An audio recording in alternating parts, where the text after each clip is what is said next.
بانیان مجلس کے مرحومین کے لیے اور بالاخص مرحوم امام بخش ان کی بلندی درجات کے لیے رحم اللہ من قرأ سورۃ الفاتحہ۔ بسم اللہ الرحمن الرحیم، الحمد للہ رب العالمین الرحمن الرحیم مالک یوم الدین، ایاک نعبد و ایاک نستعین، اہدنا الصراط المستقیم صراط الذین انعمت علیہم غیر المغضوب علیہم ولا الضالین۔ بسم اللہ الرحمن الرحیم، قل هو اللہ احد اللہ الصمد لم یلد ولم یولد ولم یکن له کفوا احد۔ بسم اللہ الرحمن الرحیم، قل هو اللہ احد اللہ الصمد لم یلد ولم یولد ولم یکن له کفوا احد۔ بسم اللہ الرحمن الرحیم، قل هو اللہ احد اللہ الصمد لم یلد ولم یولد ولم یکن له کفوا احد۔ اللہم اغفر للمؤمنین والمؤمنات والمسلمین والمسلمات الاحیاء منہم والاموات، اللہم تابع بیننا وبینہم بالخیرات انک مجیب الدعوات انک علی کل شیء قدیر۔ بلندتر صلوات پڑھیے گا۔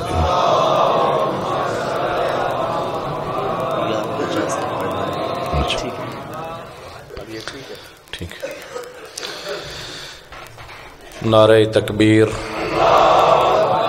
نعرہ تکبیر، نعرہ رسالت، نعرہ رسالت، نعرہ حیدری، نعرہ حیدری، حسینیت، حسینیت، یزیدیت، یزیدیت۔ بلند آواز کے ساتھ صلوات۔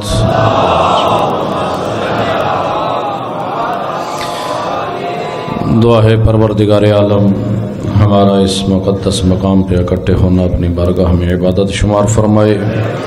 پروردگار عالم بانیان مجلس کی توفیقات خیر میں اضافہ فرمائے۔ پروردگار عالم جو مومنین پریشان حال ہیں ان کی پریشانیاں دور فرما، جو تنگ دست ہیں انہیں خوشحالی عطا فرما۔ پروردگار عالم جن مومنین نے ہمارے ذمہ دعائیں لگائی ہیں ان تمام مومنین کی حاجات کو اپنی بارگاہ میں قبول و منظور فرما۔ بالاخص مومن صفدر عباس کاظم حسین رحمت اللہ، پروردگار عالم ان مومنین کے رزق مال اور پروردگار عالم ان کی جان و مال کی محافظت فرما۔ سید عبدالعلی شاہ کی صاحبزادی کو صحت یابی عطا فرما۔ پروردگار عالم انجمن علی اکبر کے تمام اراکین کی توفیقات خیر میں اضافہ فرما۔ پرچم اسلام کو سر بلند فرما، پرچم کفر کو سر نگوں فرما۔ علماء اعلام کا سایہ ہمارے سروں پر قائم و دائم فرما۔ رہبر معظم آیت اللہ العظمہ سید علی خامنائی، آیت اللہ العظمہ سید علی سیستانی اور باقی تمام مراجعین کو طول عمر عطا فرما۔ پروردگار عالم ہم سب کو علماء اعلام کے ساتھ متمسک ہونے کی توفیق عطا فرما۔ پروردگار عالم ہمارے وقت کے آقا و مولا امام زمان کے ظہور میں تعجیل فرما اور ہمیں اپنے امام کے ناصرین میں سے شمار فرما۔ اپنی دعاؤں کی قبولیت کے لیے بلند آواز کے ساتھ صلوات۔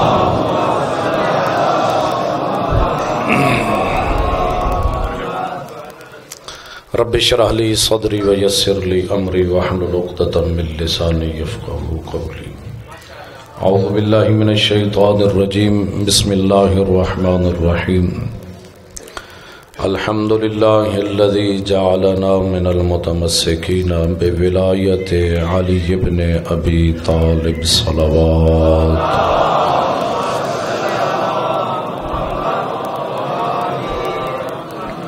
الصلاة والسلام على النبی الأمی القرشی الابتحی المکی المدنی محبوب الہ العالمین سیدنا و نبینا و حبیب قلوبنا و طبیب نفوسنا و اقتدانا عنی العبد المعید الرسول المصدد المصطفى الامجد محبوب الہ العالمین ابا القاسم محمد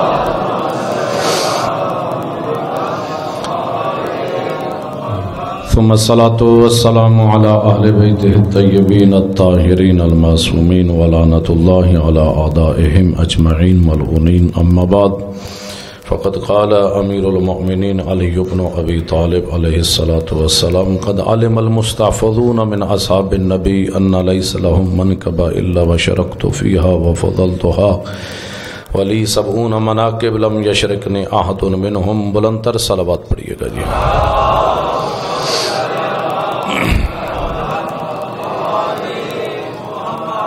میرے محترم سامعین، وقت کے دامن میں گنجائش نہیں.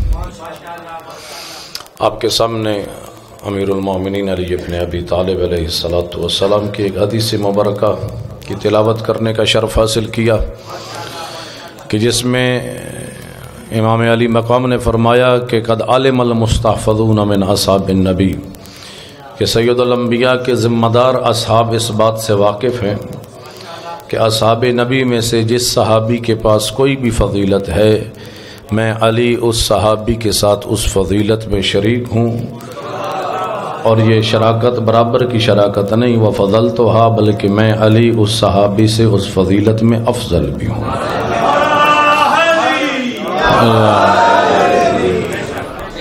ولی 70 مناقب، لیکن میری 70 فضیلتیں ایسی ہیں لم یشرکنی احد منہم، کہ اصحاب نبی میں سے کوئی صحابی بھی میرے ساتھ ان فضیلتوں میں شریک نہیں.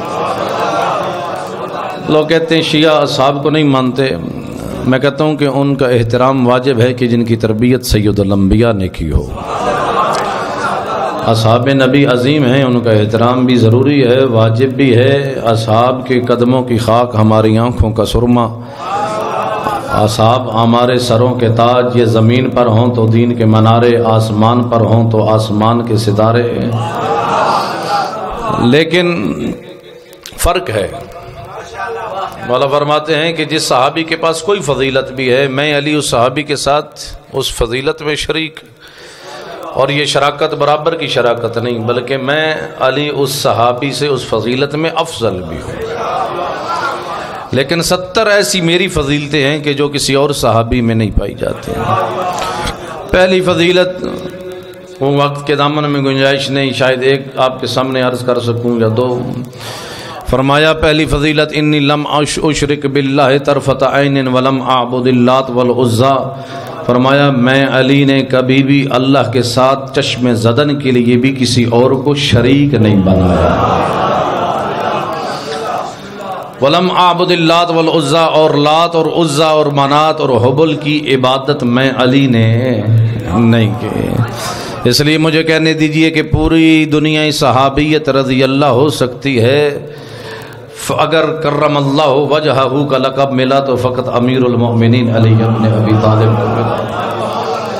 کرم اللہ وجہہ یعنی وہ کہ جس کی پیشانی کو اللہ نے شرف عطا فرمایا ہو، جس کی پیشانی کو اللہ نے عظمت عطا فرمائی ہو. اللہ اکبر، یہ عظمت، یہ مقام ہے سید الانبیاء سید الاوصیاء امیر المؤمنین علی بن ابی طالب کا. اور یہ وہ وقت ہے اور وہ مقام ہے، حجاز وہ مقام ہے جہاں ہر کوئی بت پرست تھا. حجاز والے بت پرست، مکہ والے بت پرست، مدینہ والے بت پرست، طائف والے بت پرست، ہر طرف ہی بت پرستی تھی. اور سید الانبیاء نے بت پرستی ہی کے خلاف جہاد کیا ہے. توحید کا پیغام لے کر نکلے ہیں، اور یہ پیغام لے کر نکلے ہیں کہ لا الہ الا اللہ، کہ اللہ کے علاوہ کوئی عبادت کے لائق نہیں. شرک ظلم ہے. جناب خود لقمان نے خود اپنے بیٹے کو وصیت کی تھی، وَإِذْ قَالَ لُقْمَانُ لِابْنِهِ يَا بُنَيَّ لَا تُشْرِكْ بِاللَّهِ إِنَّ الشِّرْكَ لَظُلْمٌ عَظِيمٌ. اے بیٹا کبھی بھی اللہ کے ساتھ کسی کو شریک نہ بنانا. کیوں؟ اس لیے کیونکہ شرک ظلم عظیم ہے. امیر المومنین علی بن ابی طالب علیہ السلام نے نہج البلاغہ میں فرمایا ان الظلم ثلاثہ، ظلم کی 3 قسمیں ہیں. ایک ظلم وہ ہے کہ جس کی کبھی پروردگار معافی نہیں دے گا، ناقابل تلافی ہے، جس کی توبہ قبول نہیں ہو سکتی. ایک ظلم وہ ہے کہ جس کی توبہ تب قبول ہوگی کہ جب کوئی اور مومن معاف کرے گا. اور تیسرا ظلم وہ ہے کہ جب بھی انسان سچے دل سے خدا سے معافی مانگے گا پروردگار معاف فرما دے گا.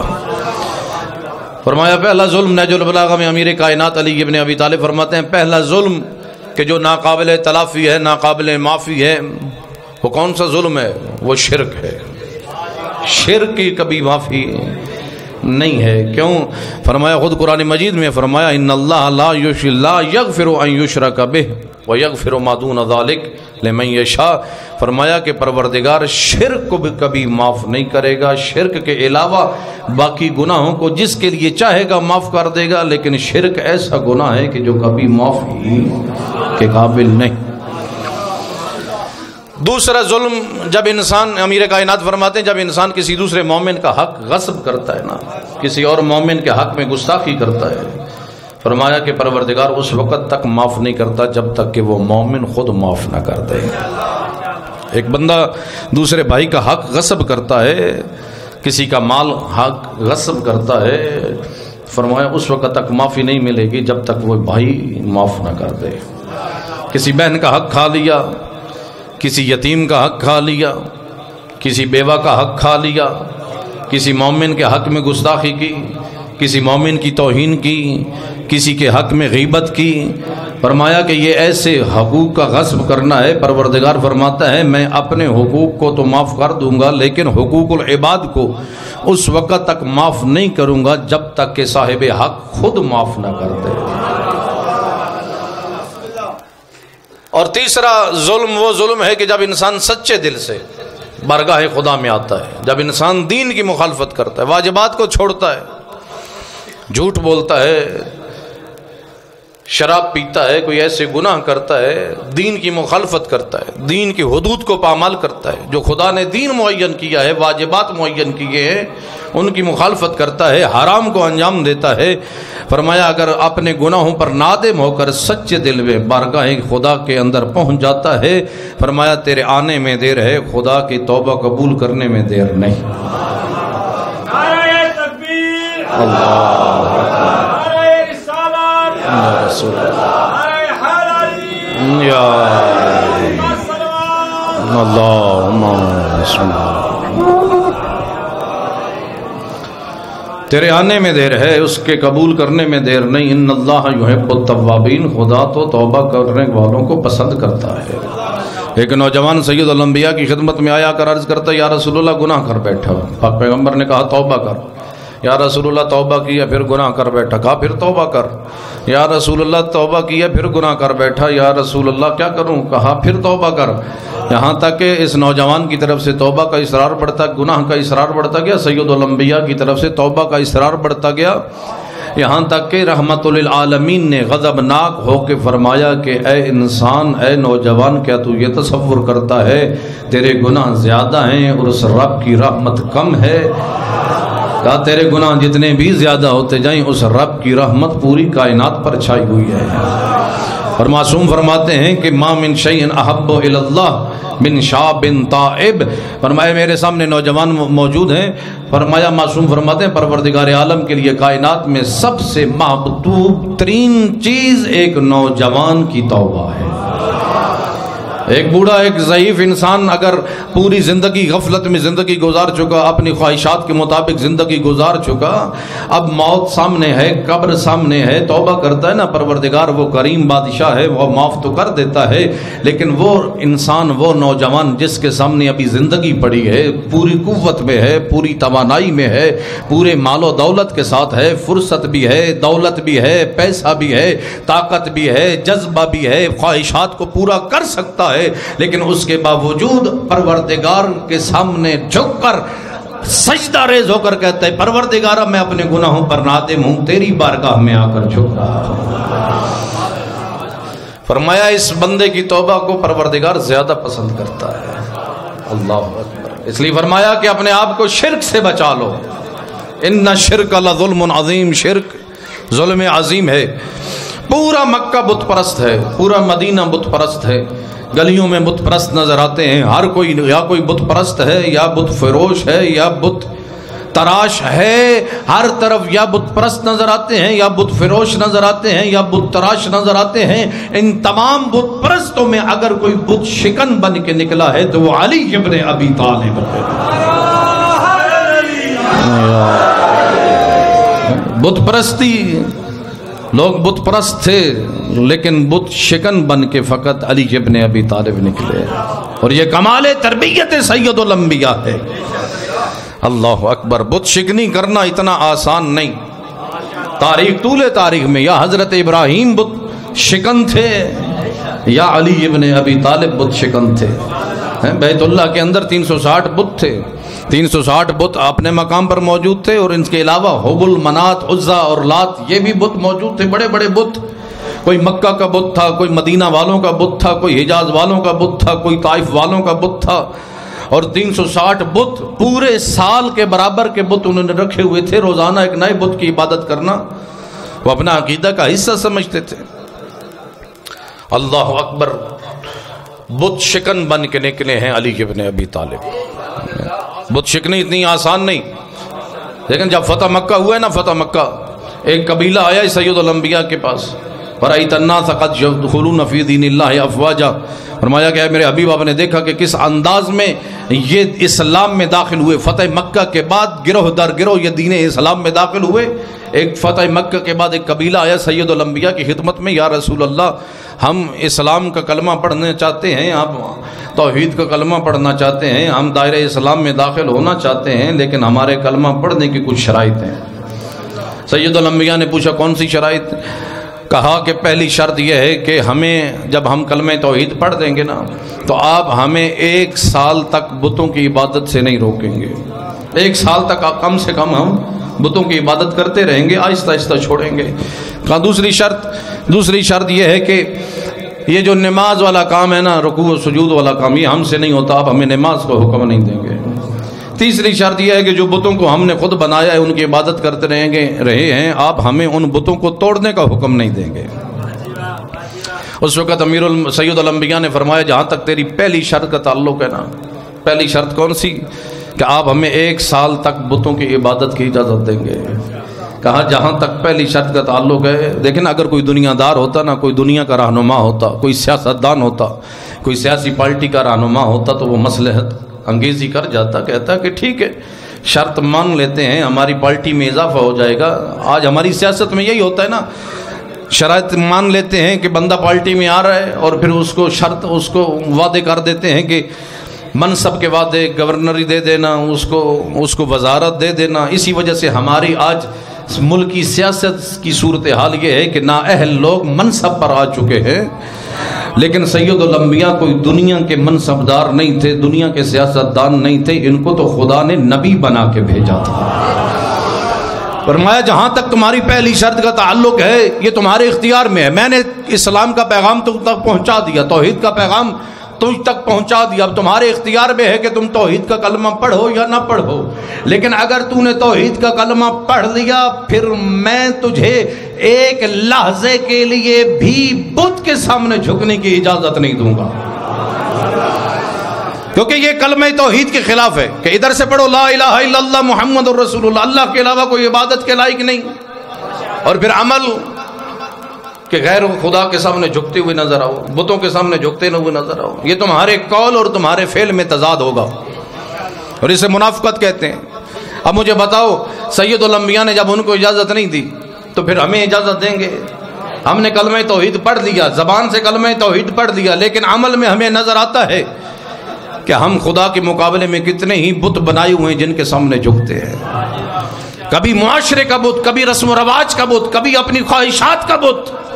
معصوم فرماتے ہیں کہ کتنے ہی مشرک ہیں جو خدا کے مقابلے میں اپنے نفس کو بت بنا کے اس کی عبادت کرتے ہیں، اپنی خواہشات کی مانتے ہیں. ایک طرف اللہ کا حکم، دوسری طرف میری چاہت یہ ہے، میری پسند یہ ہے. ایک طرف خدا کی پسند، ایک طرف میری پسند. فرمایا کہ اب انسان دیکھتا ہے کہ میں کس کی طرف جاؤں، اللہ کی پسند کو مانوں یا اپنی پسند مانوں. اب بتائیں کہ ہم میں سے کتنے ہیں جو خدا کی پسند کو مانتے ہیں اور ہم میں سے کتنے ہیں جو خدا کے مقابلے میں اپنی پسند کو مانتے ہیں. حدیث قدسی کے جملے ہیں کہ اے انسان، 2 ہی پسندیں ہیں، ایک تیری چاہت ہے، ایک میری چاہت ہے. یاد رکھ لے، ہوگا وہی جیسے میں چاہوں گا.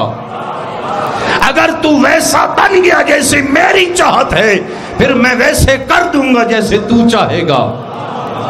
لیکن اگر ویسا نہ بنا جیسے میری چاہت ہے پھر میں تجھے تیری چاہت میں تھکا دوں گا. اپنی چاہت کے پیچھے پیچھے دوڑے گا لیکن تیری چاہت تیرے ہاتھوں میں آنے والی نہیں ہے. اس لیے ہم عمل میں زبان سے کلمہ توحید تو پڑھتے ہیں لیکن عمل میں دیکھتے حی علی الصلاۃ، آؤ نماز کی طرف، فجر کی اذان ہوئی آؤ نماز کی طرف. اب پروردگار کی طرف سے دعوت نامہ آیا، آنکھ کھلی، آواز آئی اٹھ اپنے رب کے سامنے جھک جا، جس نے تیرے لیے سب کچھ خلق فرمایا، تجھے اپنی عبادت کے لیے بنایا، اٹھ اپنے پروردگار کے سامنے جھک جا. لیکن اندر سے ایک اور آواز آئی جو شیطانی آواز ہے کہ نہیں ابھی سویا رہے، ابھی نوجوانی ہے، ابھی بڑا وقت ہے، پھر نمازیں بھی قضا ہو جائیں گی، پھر توبہ بھی کر لینا. اب دو آوازیں آپس میں ٹکراتی ہیں. اگر تو رحمانی آواز غالب آ گئی اور انسان اپنے بستر کو ٹھوکر مار کے اٹھا اور مصلی عبادت بچھایا اور سجدہ ریز ہو گیا محضر پروردگار کے سامنے، تو اس نے اپنے عمل سے ثابت کیا کہ لا الہ الا اللہ، اللہ کے علاوہ کوئی عبادت کے لائق نہیں. لیکن اگر مانی اپنی اس شیطانی قوت کو اور سویا رہ گیا، پھر کس زبان سے کہہ سکتا ہے لا الہ الا اللہ، اللہ کے علاوہ کوئی عبادت کے لائق نہیں. اللہ اکبر. فرمایا اس لیے سید الانبیاء نے فرمایا کہ یہ دوسری شرط بھی قبول نہیں، پہلی شرط بھی قبول نہیں، اور دوسری شرط کون سی شرط تھی کہ نماز تک نہیں کہیں گے. سید الانبیاء نے فرمایا کہ لا خیر فی دین لیس فیہ صلاۃ، اس دین میں کوئی خیر نہیں جس دین میں نماز نہ ہو. اب مجھے کہنے دیجئے کہ جس دین میں نماز نہ ہو سید الانبیاء کی نگاہ میں اس دین میں خیر نہیں، تو اس بندے میں خیر کیسے ہو سکتی ہے جس کی زندگی میں نماز نہ ہو. اللہ اکبر. فرمایا الصلاۃ معراج المومن، نماز مومن کی معراج کا نام ہے. لکل شیء وجہ ووجہ دینکم الصلاۃ، ہر شے کی ایک چہرہ ہے اور تیرے دین کے چہرے کا نام نماز ہے. اور تیسری شرط کہاں، جہاں تک تیسری شرط کا تعلق ہے نا، تم کہتے ہو کہ میں تمہیں بتوں کو توڑنے کا حکم نہ دوں، کہا اس پر سمجھوتا ہو سکتا ہے، اس پر سمجھوتا قرض کیا جا سکتا ہے. وہ کیا؟ کہا کہ میں تجھے نہیں حکم دوں گا. کیوں؟ اس لیے کیونکہ جو بت پرست رہا ہو وہ بت شکن نہیں بن سکتا. کہا تمہارے اندر طاقت ہی نہیں ہے کہ تم اپنے بنائے ہوئے بتوں کو توڑو. کہا تجھے کبھی بھی بت توڑنے کا حکم نہیں دوں گا. کیوں؟ میرے پاس ایسی شخصیت ہے جو بتوں کو توڑنے کی طاقت رکھتی ہے، جس کا نام علی ابن ابی طالب ہے.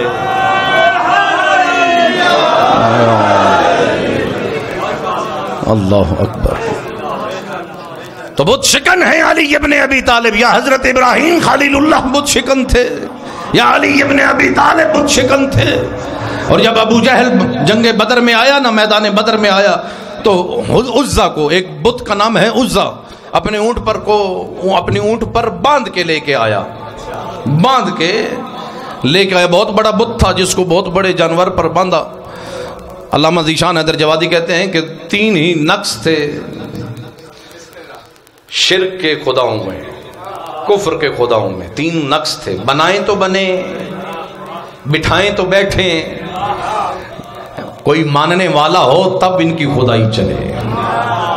لیکن ہمارا رب اتنا عظیم ہے جو کسی کے بنانے کا محتاج نہیں، کسی کے ماننے کا محتاج نہیں. کوئی مانے پھر بھی رب، کوئی نہ مانے پھر بھی رب.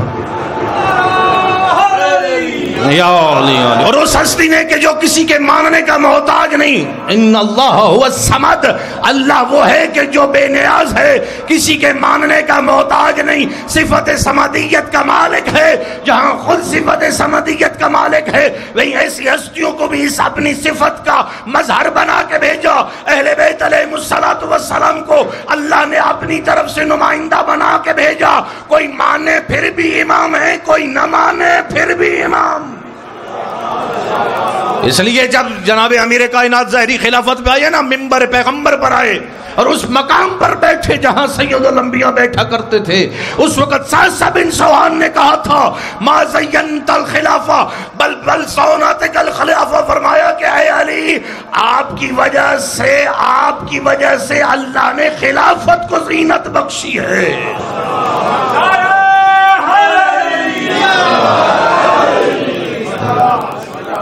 تکبیر، نعرہ رسالت، نعرہ حیدری. یا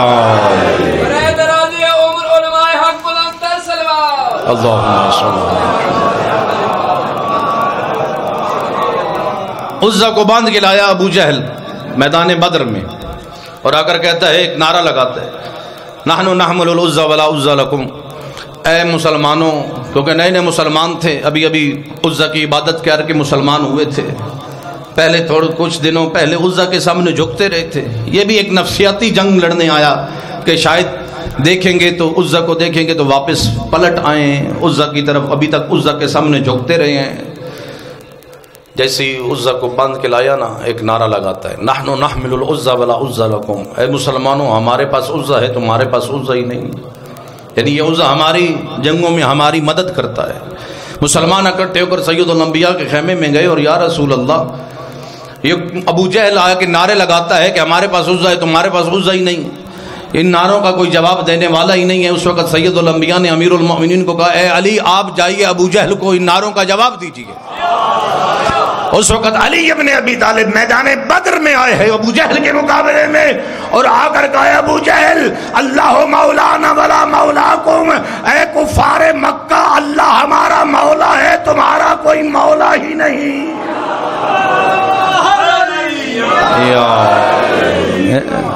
جب 360 بتوں کو توڑنے کا حکم دیا نا سید الانبیاء نے، کہ اے علی ان 360 بتوں کو توڑیے، 360 بتوں کو توڑ چکے۔ اس وقت ایک حبل تھا جو بیت اللہ کی چھت کے ساتھ نصب تھا، تو اس وقت علی ابن ابی طالب کبھی حبل کو دیکھتے، کبھی سید الانبیاء کو دیکھتے۔ سید الانبیاء نے پوچھا، کہا علی کس چیز کا انتظار ہے؟ کہا یا رسول اللہ حبل بلند ہے، میرا ہاتھ نہیں پہنچتا۔ اس وقت سید الانبیاء نے کہا علی پھر دیکھتے کیا ہو، آؤ میرے کاندھوں پر سوار ہو جاؤ۔ اب دوش پیغمبر پر، وقت کے اندر گنجائش نہیں، دوش پیغمبر پر علی ابن ابی طالب آئے اور ایک مرتبہ حبل کے ٹکڑے ٹکڑے کیے۔ اس وقت سید الانبیاء نے کہا تھا، اے علی تجھے بھی مبارک ہو، مجھے بھی مبارک۔ یا رسول اللہ مبارکیں کیوں دے رہے ہیں؟ سید الانبیاء نے کہا، علی تجھے اس لیے مبارک کیونکہ تو حق کے کام میں مصروف ہے، اور مجھے اس لیے مبارک کیونکہ میں نے اپنے کاندھوں پر حق کو اٹھا کے رکھا ہے۔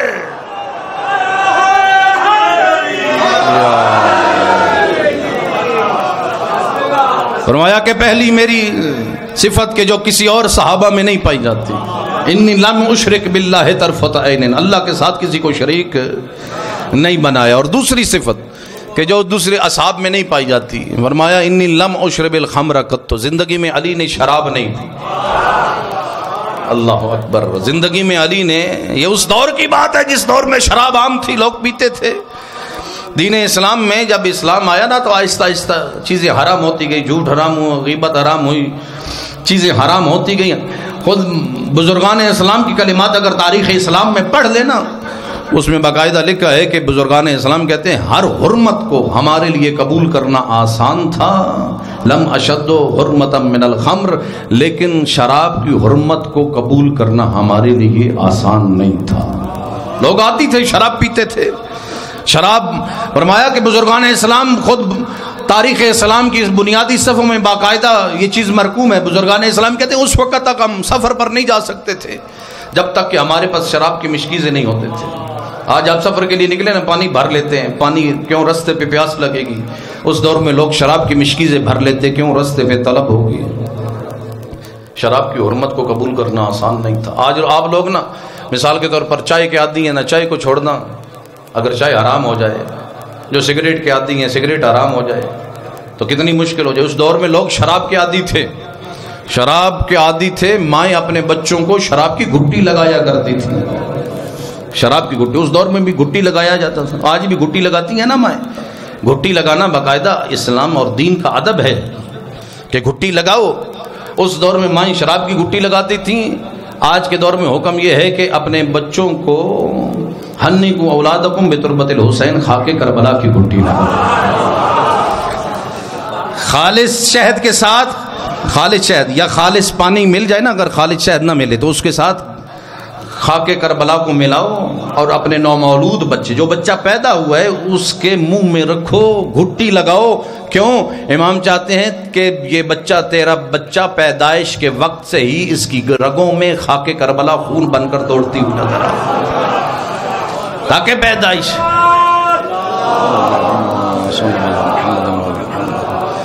اس سے بھی بہتر صلوات پڑھیں گے.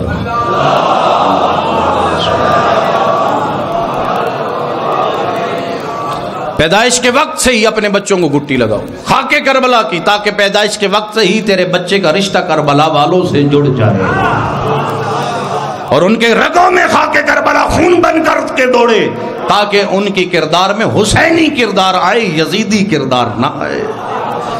لیکن اس دور میں مائیں اپنے بچوں کو شراب کی گھٹی لگاتی تھی. اللہ اکبر. فرق تو ہوگا نا اس میں جس کو شراب کی گھٹی لگی اور اس میں کہ جس کو لعاب رسالت کی گھٹی لگی. لوگ شراب پیتے تھے اس دور میں، شراب عام تھی. اللہ اکبر. قرآن کے بارے میں خود قرآن مجید کہتا ہے کہ یسألونک عن الخمر والمیسر قل فیہما اثم کبیر. اپنے نوجوانوں کے لیے پیغام دے کے جا رہا ہوں. آپ سے سوال کرتے ہیں شراب کے بارے میں، جوئے کے بارے میں. فرمایا ان دونوں کے اندر گناہ کبیرہ ہے. شراب میں بھی گناہ کبیرہ، جوئے میں بھی گناہ کبیرہ. فرمایا کہ یسألونک عن انما الخمر والمیسر والانصاب والازلام رجس فاجتنبوہ. فرمایا کہ ان کو کہہ دیجئے کہ یہ شراب، یہ جوا، یہ جوے کے آلات، یہ پانسے، یہ سب کچھ نجاستیں ہیں. ان تمام نجاستوں سے اپنے آپ کو بچا کے رکھ. سید الانبیاء فرماتے ہیں لا تجالسوا علی مائدۃ علیہا یشرب الخمر. اس دسترخوان پر بیٹھنا حرام جس دسترخوان پر شراب پڑی ہو. لیکن شراب پینا دور کی بات ہے، اس دسترخوان پر بیٹھنا حرام ہے جس دسترخوان پر شراب پڑی ہو. اس دعوت میں جانا حرام ہے جس دعوت میں شراب پیش کی جا رہی ہو. اس ولیمے میں شرکت کرنا حرام ہے. پینا پھر بات کی بات ہے، اس ولیمے میں شرکت کرنا حرام ہے جس میں شراب پیش کی جا رہی ہو. فرمایا کہ یاد رکھ اپنے آپ کو شراب سے بچا. سید الانبیاء فرماتے ہیں لا تجالسوا مع الشاربین. اگر تیرے گلی محلے میں، تیرے شہر میں، تیرے گاؤں میں اگر کوئی شرابی ہے تو اس کے ساتھ مت اٹھا بیٹھا کر. تو جو ہے نا میرے بھائی، میں اپنے نوجوانوں کے لیے پیغام دے کے جا رہا ہوں. اگر تیرے گلی میں، تیرے محلے میں، تیرے شہر میں، تیرے گاؤں میں اگر کوئی شرابی ہے، سید الانبیاء فرماتے ہیں اس کے ساتھ مت اٹھا بیٹھا کر. ولا تعودوا مرضاتهم. اگر شرابی مریض ہو جائے اس کی عیادت کے لیے مت جا. ولا تشیعوا جنائزهم. اگر شرابی مر جائے اس کا تشییع جنازہ مت کر. حالانکہ تشییع جنازے کا حکم ہے کہ اگر مومن مر جائے نا تیرے گلی میں، تیرے محلے میں، تیرے گاؤں میں، تو نہیں جانتا، تیرے ساتھ اس کا کوئی رشتہ نہیں ہے سوائے رشتہ ولایت کے. اگر تجھے پتا چل جائے فلاں مومن اس دنیا سے گیا ہے، فرمایا کہ تیرے لیے مستحب ہے کہ اس مومن کے جنازے کے تشییع جنازہ کر، اس کے پیچھے پیچھے جنازے کے ساتھ چل کے قبرستان تک چھوڑ کے آ. فرمایا امام رضا فرماتے ہیں جو مومن کا تشییع جنازہ کرتا ہے پروردگار اس کے گناہ ایسے معاف کرتا ہے جیسے آج رحم مادر سے دنیا میں آیا ہو.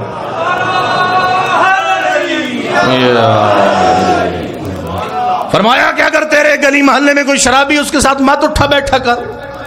ولا تعودوا مرضاتهم. اگر تیرے وہ شرابی مریض ہو جائے اس کے لیے عیادت کے لیے مت جا.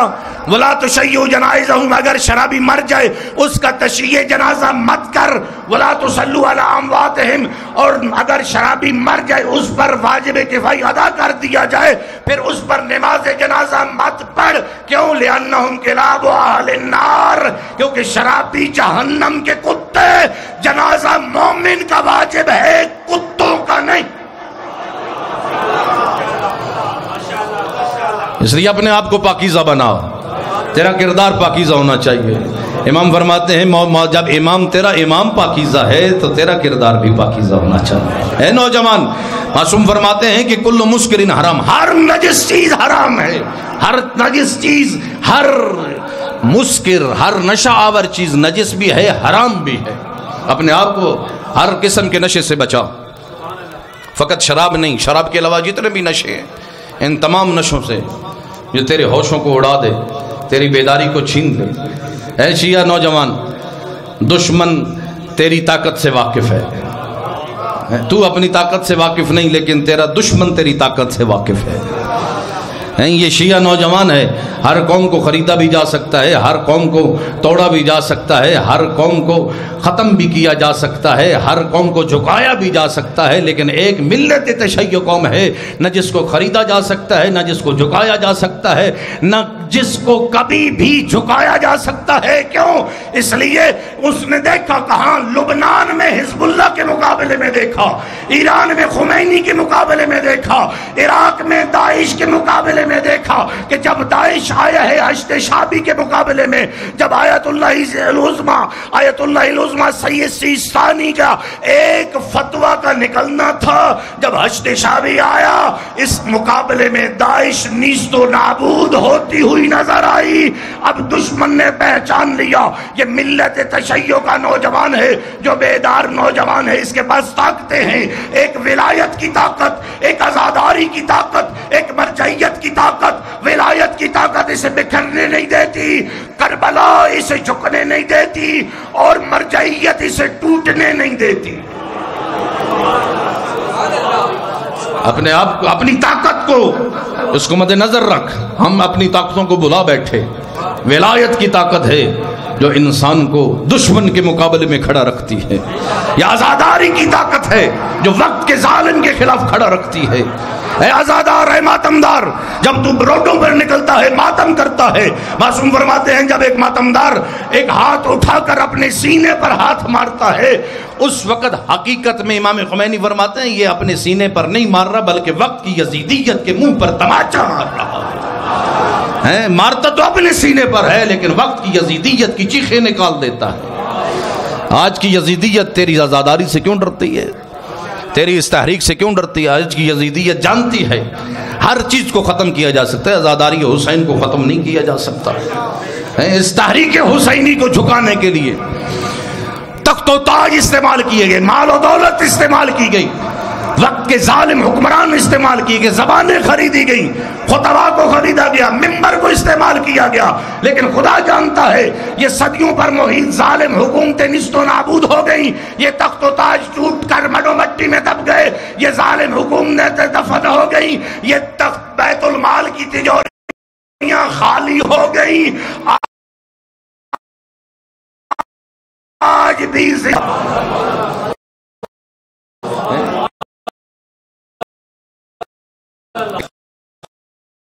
دشمن نہیں کیا کیونکہ آزاداری کی وجہ سے یہ قوم زندہ ہے۔ آزاداری امام حسین کا وہ معجزہ ہے کہ جو نام حسین وہ معجزہ ہے کہ دشمن نے جتنا چھپانے کی کوشش کی یہ مشک و عنبر کی طرح پھیلتی ہوئی نظر آئی، لیکن کیا کیا پھر؟ دشمن نے یہ کہا کہ آزاداری تو رہے، روح آزاداری کو چھین لو۔ روح آزاداری کو جب چھینو گے نا، آزاداری تو رہے لیکن جو مقصد آزاداری ہے وہ ختم کر دیا جائے۔ نوجوان ہمارا وہ ماتمی نوجوان، بیدار نوجوان، دشمن نے کہا کہ اس کی بیداری کو چھین لو، اس کو علم اور علماء سے دور کر دو، اس کے ولایت کے مفہوم کو بدل دو۔ ولایت تو کردار کا نام تھا لیکن انہوں نے ولایت کو فقط زبانی نعروں تک محدود کر دیا۔ ولایت تو تیرے کردار میں نظر آنی چاہیے تھی، ولایت تو یہ چاہتی ہے کہ تیری سر سے لے کر پاؤں تک تیرے پورے جسم پر علی کی حکمرانی ہونی چاہیے تھی، لیکن ہم نے ولایت کو زبانی نعروں تک محدود کر دیا۔ آزاداری وہ آزاداری تھی کہ جس کا مقصد وہی مقصد تھا جو شہادت امام حسین کا مقصد تھا، اور شہادت حسین کا مقصد کیا تھا؟ فقط دین کی اصلاح تھی، اسلام کا غلبہ تھا، اور بدعتوں کو خاتمہ تھا، سنت کا احیاء تھا۔ اور آج کی آزاداری، آج کی مجالس کا مقصد بھی یہی تھا کہ یہاں دین کو بیان کیا جاتا، یہاں لوگوں کو توحید پرست بنایا جاتا، لیکن روح آزاداری کو ختم کرنے کی کوشش کی گئی، ہمارے نوجوانوں کی بیداری کو چھیننے کی کوشش کی گئی۔ ہماری ماتمی سنگتیں بہت بڑی عبادت ہے، یہ ماتم بہت بڑی عبادت، نماز بھی عبادت، روزہ بھی عبادت ہے، یہ ماتم بھی عبادت ہے۔ تیری نماز سے دشمن نہیں ڈرتا، تیرے روزے سے نہیں ڈرتا، لیکن تیرے ماتم سے یہ دشمن ڈرتا ہے۔ اس کا مطلب یہ ہے کہ وہ ماتم جو بیداری کے ساتھ ہو، جو پاکیزگی کے ساتھ ہو، جو حقیقی کردار کے ساتھ ہو، دشمن اس ماتم سے ڈرتا ہے۔ کیا کیا؟ ہمارے نوجوانوں کو خریدا گیا، ہمارے نوجوانوں کو نشے پر لگانے کی کوشش کی گئی، ہماری ماتمی سمتوں کو نشہ پر لگانے کی کوشش کی گئی تاکہ ان کی بیداری کو چھین لے، لیکن اے عزادار اپنے آپ کو پاکیزہ رکھ، اے ماتمدار اپنے آپ کو پاکیزہ رکھ، تیرا امام بھی پاکیزہ ہے، تیرا کردار میں بھی پاکیزگی ہونی چاہیے۔ معصوم فرماتے ہیں اے میرے شیعہ، ہمارے لیے باعث ننگو آر نہ بن، ہمارے لیے باعث زینت بن، تیرا کردار دیکھ کر سمجھیں، لوگ سمجھیں، دوسرے سمجھیں کہ جب شیعہ اتنا پاکیزہ ہے تو اس کا امام کتنا پاکیزہ ہے۔ اللہ اکبر۔ امام فرماتے ہیں کہ میں نے شراب نہیں پی، انی لا مشرب الخمر قط۔ ایک لائن نے نسبت دی ہے، شراب کی نسبت امام کی طرف دی، حقیقت میں علی ابن ابی طالب نہیں تھے، وہ ولید تھا، گورنر کوفہ، جو پوری رات شراب پیتا رہا، اور جب فجر کی نماز کا وقت آیا نا تو مسجد کوفہ میں، جامع کوفہ میں محراب میں آ کر نماز پڑھانا شروع کی، تو نماز فجر کو 2 کی بجائے 4 پڑھا دی۔ جب 4 پڑھا دی، پیچھے سے مسلمان چیخ اٹھے معلوم تو نے کیا کیا، 2 کی بجائے 4 پڑھا دی۔ وہ پیچھے مڑ کے کہتا ہے کہ اگر کم ہے تو اور پڑھا دوں۔ بلندر صلوات پڑھیے گا جی۔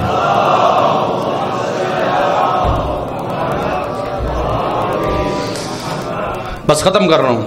کہتا ہے کہ اگر کم ہے تو اور پڑھا دوں۔ ایک مرتبہ عبداللہ ابن عمر نے شراب پی، حاکم وقت نے حکم جاری کیا کہ اس کے اوپر حد جاری کی جائے۔ عبداللہ نے کہا کہ بے شک میرے اوپر حد جاری کرو۔ اب جہاں پر عبداللہ پر حد جاری ہونی تھی میدان بھر گیا، اکٹھا ہو گئے، دیکھیں تو صحیح کہ عبداللہ پر حد کیسے جاری ہوتی۔ جب لوگ اکٹھے ہو گئے نا، عبداللہ پر حد جاری ہونے لگی، تو عبداللہ نے کہا کہ میں منع نہیں کرتا، بے شک میرے اوپر حد جاری کرو، لیکن میری شرط یہ ہے کہ میرے اوپر حد وہ جاری کرے جس نے زندگی میں شراب نہ پی ہو۔ اب تاریخ کہتی ہے کہ بھرا ہوا میدان خالی ہوا، اس خالی میدان میں فقط 3 ہستیاں باقی بچی ہیں، ایک علی ابن ابی طالب اور علی کے 2 شہزادے حسنین شریفین۔ ایک طرف سے امام حسن مجتبیٰ نے ہاتھ پکڑا، دوسری طرف سے امام حسین نے ہاتھ پکڑا، اور ادھر سے مولا علی ابن ابی طالب نے کوڑا اٹھایا اور کوڑے مارنا شروع کیے۔ اب تاریخ کے جملے لما بلغ 16 صوتا، جب علی 16ویں کوڑے پہ پہنچے، عبداللہ غشی کے عالم میں چلا گیا۔ عبداللہ کے کانوں کے قریب جا کر کہا تھا عبداللہ اپنے رب سے ملاقات کرنا نا، تو رب سے کہنا کہ میرے اوپر اس نے حد جاری کی ہے جس پر زندگی میں کوئی حد جاری نہیں ہوئی۔ اللہ اکبر۔ بس عزادارو، یہ عزاداری بہت بڑی عبادت۔ عزاداری جو فرمایا کہ جو روتا ہے نا غم حسین میں، یا رلاتا ہے، ایک آنسو اگر نکل آئے نا، ایک آنسو، وجبت لہ الجنہ، اس کے لیے جنت واجب۔ لیکن کون سا آنسو؟ جو معرفت کے ساتھ نکلے، ایسا آنسو نکلے کہ جب اندر سے نکلے نا تو اندر کی یزیدیت کو باہر نکال دے۔ اللہ اکبر۔ عزادارو، آپ بھی عزادار ہیں نا، لیکن ایک ایسا عزادار گزرا کہ جس کو کسی مصائب خان کی ضرورت نہیں تھی۔ دن ہوتا تو امام سجاد روتے، شب ہوتی تو روتے، پورا دن روزے سے ہوتے نا، جب افطار کا وقت آتا خادم کھانا لے کے آتا نا، کھانے پہ نظر پڑتی تو رو پڑتے، اور یہی ایک جملہ کہتے، کیف آکل وقتل ابی جائع، میں کیسے کھانا کھاؤں، میرا بابا تو بھوکا مارا گیا۔ اجرکم علی اللہ۔ عزادارو، جب خادم پانی لے کے آتا نا، جب روزے دار افطار کرتا ہے پیاس سے تڑپ رہا ہوتا ہے، جب امام پانی کو دیکھتے نا تو اپنی پیاس کو بھول جاتے ہیں۔ ایک جملہ کہتے، کیف اشرب الماء وقتل ابی عطشانا، میں کیسے پانی پیوں، میرا بابا تو پیاسا مارا گیا۔ اجرکم علی اللہ۔ ہر وقت روتے نا، گریا کرتے۔ عزاداروں، کوئی شخص آیا کہا کہ مولا ہر وقت روتے ہیں، کبھی کوئی اپنا دل بہلانے کے لیے بازار آیا کرے۔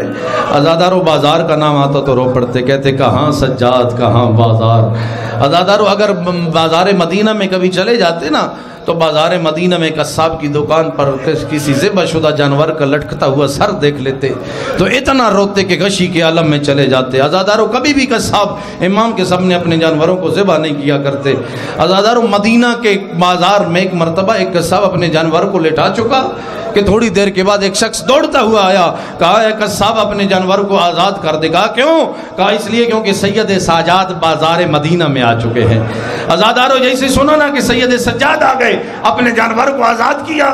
ایک مرتبہ تھوڑی دیر کے بعد امام سجاد قریب آئے، کہا اے قصاب، پروردگار تیرے اوپر رحمت کرے، تو نے میرا حیا کیا، اے قصاب تجھے پتہ ہے کہ شریعت اسلامیہ میں کسی جانور کو ذبح کرنا ہو تو قانون کیا ہے؟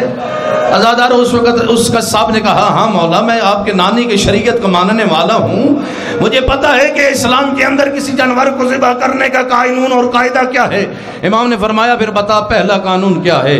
عزادارو اس وقت اس نے کہا کہ مولا جب بھی کسی جانور کو ذبح کرنا ہو نا اس کو پیاسا ذبح نہیں کرنا، اس کو پانی پلانا ہے۔ عزادارو یہ سننا تھا۔ ایک مرتبہ رخ کر لیا امام نے کربلا کی جانب اور کہا بابا میں آپ کے آپ کی مظلومیت پر قربان ہو جاؤں، آپ کی نانا کی شریعت کو ماننے والے اپنے جانوروں کو بھی پیاسا ذبح نہیں کرتے، بابا آپ کو تو 3 دن کی پیاس کی حالت میں ذبح کر دیا گیا۔ اجرکم علی اللہ۔ عزادارو منہال آیا کوفہ سے، جو اکثر آیا کرتا تھا، قاصد تھا جناب مختار کا، آ کر کہتا ہے کہ مولا جب بھی آتا ہوں آپ کی آنکھوں سے آنسو جاری ہے، مولا کبھی کوئی ایسا وقت آئے گا کہ آپ کی آنکھیں خشک ہو جائے۔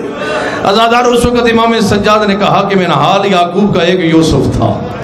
یعقوب اتنا روتے تھے، اپنے علم نبوت سے جانتے تھے میرا یوسف زندہ ہے، لیکن فراق یوسف کو برداشت نہیں کر پائے۔ وَبْيَضَّتْ عَيْنَاهُ مِنَ الْحُزْنِ، کثرت بکا کی وجہ سے یعقوب کی آنکھوں کا نور چلا گیا۔ کہا کہ اے منہال یعقوب کا ایک یوسف تھا، اور میں نے 18 فخر یوسف کو خاک کربلا میں خاک و خون میں غلطاں دیکھا، اور کہیں علی اکبر کو تڑپتے دیکھا، اور کہیں قاسم کی پامال لاشیں کو دیکھا، اور کہیں عباس کے کٹے بازوؤں کو دیکھا۔ عزادارو منہال نے کہا مولا یہ شہادت آپ کی وراثت ہے، ابو عبیدہ آپ کے شہید، علی آپ کے شہید، حمزہ آپ کے شہید، مولا یہ تو بنو ہاشم کی خاندانی میراث۔ عزادارو یہ سننا تھا۔ ایک مرتبہ امام سجاد تڑپ گئے، کہا کہ اے منہال تو نے انصاف نہیں کیا، ہاں یہ شہادت ہماری میراث ہے لیکن ہماری ماں بہنوں کا ننگے سر، اور کبھی بازاروں میں جانا، اور کوفہ کے بازار، شام کے دربار۔ الا لعنۃ اللہ علی القوم الظالمین وسیعلم الذین ظلموا ای منقلب